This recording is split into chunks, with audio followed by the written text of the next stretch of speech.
Hello everyone, আজ বানাবো গরম গরম খিচুড়ি। তো আজকে হচ্ছে শুধু মসুর ডাল দিয়ে খিচুড়ি। তো আপনারা চাল আর ডাল সমান সমান নেবেন, দরকার হয় ডাল বেশি নেবেন, কম নিলে স্বাদ পাবেন না। এরপরে আলু আর মিষ্টি কুমড়া ভেজে নিয়ে দিলাম, আর হচ্ছে ফুলকপি পাতাকপি দিয়ে দিলাম। এরপরে টমেটো কুচি করে দিয়েছি, কুচি কি বড় বড় টুকরো করে দিয়েছি। এরপরে দিয়ে দিলাম বাঁধাকপি, আর দিয়ে দিলাম হচ্ছে কতগুলো পালং শাক।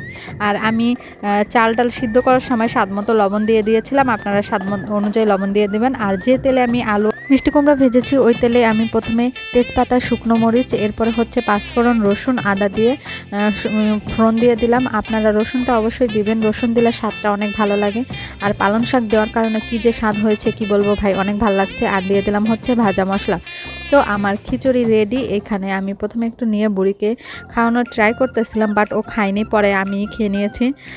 আর এই যে আমার খিচুড়িটা রেডি, কেমন হয়েছে কমেন্টে জানিয়েন। বাই।